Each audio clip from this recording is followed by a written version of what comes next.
I'm mad as hell. Larry Brown isn't one to mince words, especially about something he loves as much as the Ogeechee River. So how long has it been since people swam here? 3 years. 3 years? Why don't you swim here anymore? Well, it's polluted. You think it's from King America? Yeah, I know it is. This stretch of river about 2 miles behind his house used to be a summer gathering spot for his entire family, but he says about 3 years ago, things changed. Fish had sores on them. The water was discolored, and it had a scent to it. So when massive amounts of fish turned up dead last year, Brown wasn't surprised. He'd been keeping track of the discharge coming from the company because the discharge pipe is just about 200 yards upstream from his land. It should be a reddish black. He says over the years, the color of the water has been slowly changing to a slimy, dark green. Brown told me he can always tell the days that the company is dumping because he says the water 200 yards down at his landing turns even darker. I mean, God built this river, and we should protect it. Brown and Ogeechee Riverkeeper Diana Wedenkamp don't believe things have gotten much better in the last year. We had recent samples that came back in really high in formaldehyde, high in ammonia. Wedenkamp says many here have lost confidence that the EPD is able or willing to provide stricter enforcement on pollution. I would rather that permit be very carefully analyzed by more than just EPD, because now we see EPD does not know what's good for our river. Do you think that King America was punished? No. They're paying $1 million. They ain't paid it yet. Brown says he's still waiting for the fish to come back, still waiting for the water to look and smell the way it used to, still waiting for justice. I went to Vietnam because my country sent me to Vietnam and put my life on the line, and come back here and can't even enjoy a piece of property that I own and pay tax on the count of pollution. We don't want to see anybody lose their job. What we're after is for King to clean up the mess that they have made and keep it clean.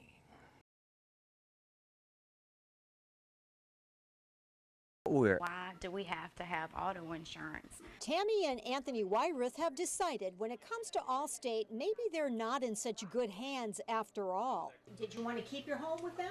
Yes, ma'am. I always wanted to keep my home with them. When I got the letter stating that, they were going to no longer renew my policy, I called them up, asked them what I could do to stay with them. It started in December with a letter from Allstate saying it would not renew the couple's homeowners insurance at the end of January, even though they'd had the policy for 7 years. What had happened was an actual lightning struck a tree in my backyard, which busted one of the branches off and went through one of my sheds in the backyard. In an effort to keep his coverage, Wyrith spent $2,000 out of his pocket to cut the tree and repair the roof in the shed. But he did wonder how Allstate knew what had happened way back here, away from his house. He was told they'd sent out an inspector. That they came in my backyard, they opened my gate and walked in my backyard to actually take pictures and to find a problem with my home so that they could deny me insurance. Okay, so he's a little irritated at this point, but he fixes the shed and assumes this means he can keep his homeowner's policy. Then he hears from his agent. Called me back about an hour later and said the underwriters just called back and stated they would not reinsure my home without my auto insurance. By now, Tammy is mad and she saves the voicemail from the agent. Sent Thursday, January 19th at... The agent has checked with higher-ups at Allstate and tells Tammy, quote, they're saying they do require the auto insurance for customers in your situation that they canceled because all of a sudden you're treated like a new customer. This is not a new policy. This is the same policy. I don't have to have that. But now they're trying to strong-arm us into making us buy auto insurance. I just didn't understand the whole situation at all. I kept trying to get answers. We even basically asked for it if we could have it in writing, and they wouldn't even give it to us in writing. The Wyriths have 3 vehicles, so their auto insurance would have been a decent amount of money, but they wanted to keep one company for auto and keep Allstate for home.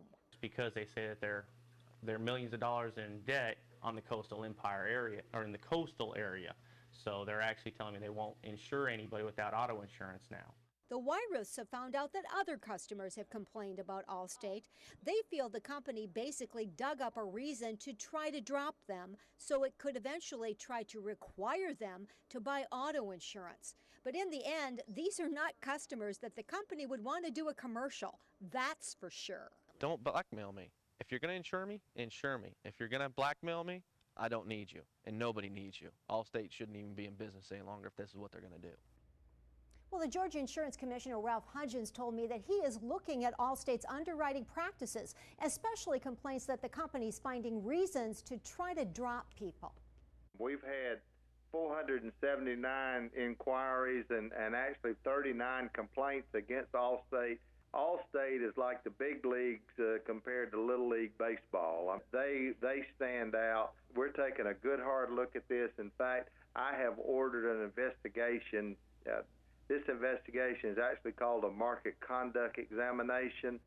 Well, Hudgens says requiring bundling to renew a policy is illegal in Georgia, but an Allstate spokesman told me that is not what the company is doing. First spokesman Tracy Owens told me Allstate is complying with all laws in Georgia. He acknowledged that in 6 coastal counties, including Chatham County, Allstate does now require someone to have auto insurance for 60 days before they will write a homeowner's policy. But Owens says that is for new policies. He says in the case of the Wyruths, because their policy would have expired at the end of January, that it was being rewritten and was therefore a new policy. Now that's even though the couple says that it was the same policy and that they had been customers for 7 years. Well, still the insurance commissioner says he is very concerned and says if any wrongdoing is found that Allstate could be fined. Allstate says it will cooperate fully with the insurance commissioner's office. JoAnn Merrigan, WSAV News 3. Despair likely set the stage for this scene as a family member lunged at one of the soldiers. A reminder that in a sterile courtroom, facts present little comfort for a family. They took something from me that's not replaceable. Nicholas York, whose sister was murdered, told reporters his family came to court because they owed it to their loved one. This is how the day began, with each soldier appearing before the judge. The first, 21-year-old Isaac Agigi. State of Georgia versus Isaac Agigi. Considered to be the ringleader of a militia group that committed murder because it thought it was going to be betrayed. The offense of murder of Michael York was committed for the purpose of domestic terrorism. Number 7, the offense of Tiffany York was committed for the purpose of domestic terrorism. When it came to reasons why the death penalty is being sought, the militia and cover-up was one of them. The second soldier to appear, Christopher Salmon, who reportedly was the one who shot Michael Rourke that night last year. Michael's father, Brett, visibly shaken as the death penalty charges were read against Salmon. But it was the appearance of Sergeant Anthony Payton that produced the drama. Payton, who has received more than a dozen medals and who's gone to Afghanistan, is allegedly the one who shot young Tiffany York twice in the head. Tiffany's stepfather, Wesley Thomas, lunged toward Payton, only to be stopped by law enforcement. The man's daughter's dead. We understand that. You're not helping their situation. One father defending another as Thomas was led from the courtroom. To be honest with you, I wish Wes would have got a hold of him. I wish I can get a hold of him. Nicholas York saying his stepdad couldn't take it anymore. Wes, he just has a lot of anger built up for these 4 individuals. How much, because he's seen what it done to a family, how much stress it put us through. It just tore us all apart. We miss Tiffany tremendously.